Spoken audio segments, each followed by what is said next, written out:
Në historinë e letërsisë botërore janë të rralla ato vepra që kanë përshkruar natyrën e pushtetit më mirë se sa romani Vjeshta e Patriarkut e shkrimtarit kolumbian Gabriel Garcia Marquez. I shkruar në vitin 1975, ky roman ngjelet një nga reflektimet më të thella mbi kuptimin dhe konceptin që ka letërsia mbi diktaturën, mbi vetmin dhe mbi të gjitha mbi perversitetin që shkakton pushteti i pakufishëm.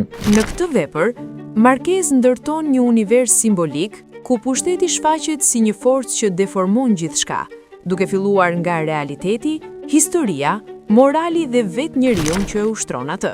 Diktatori i romanit, një patriark pa emër, sundon për dekada një republikë imagjinare në Karaibe dhe duket sikur jeton përtej kohës, si një figurë mitike që rikthehet vazhdimisht edhe kur duket se ka rënë. Romani u shkrua në një periudhë kur Amerika Latine ishte e mbushur me diktatura ushtarake. Në vitet 60 dhe 70, shumë vende të rajonit jetonin në regjime autoritare që sundonin me dhunë, censur dhe represion politik.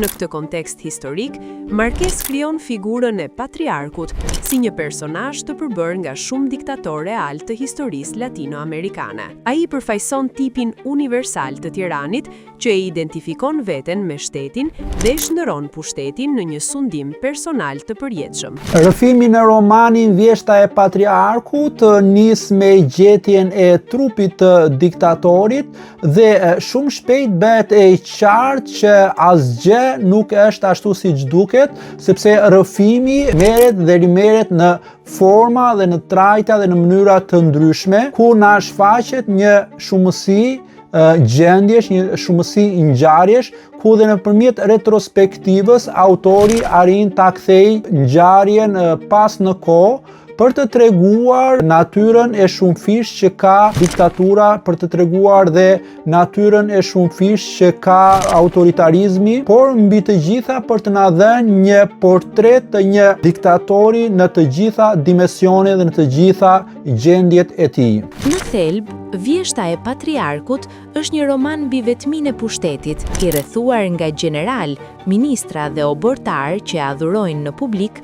Patriarku mbetet në fund një njeri i izoluar, i mbyllur në një pallat që gradualisht shndërrohet në një hapësirë fantazmash dhe heshtjeje. Edhe stili letrar i romanit është i veçantë, sepse Marquez përdor paragraf të gjatë dhe një rrëfim të pandërprer, ku zërat dhe kujtimet ndërthuren në një rrjedhë të vetme narrative. Realizmi magjik shfaqet këtu në formën e tij më të fuqishme, duke shndërruar historinë e diktatorit në një mit të frikshëm për popullin që jeton në sundimin e tij. Mesazhi i romanit Vjeshta e Patriarkut ngjelet aktual edhe për kohën e sotme, ku e kuptojmë qartë se pushteti absolut nuk prodhon gjë tjetër vetëm se prodhon vetmi dhe prodhon shkatërim. Të gjithë diktatorët në pamje të parë duken të fuqishëm, por në fundin e tyre ata ngelen të vetmuar, ngelen të izoluar dhe të rrethuar nga frikra që të tjerët në fakt nuk i kanë. Shkak për të përkujtuar Gabriel Garcia Marquezin dhe romanin e tij Vjeshta e Patriarkut është se në datën 6 mars, vetëm pak ditë më parë, gjeniu i madh i letrave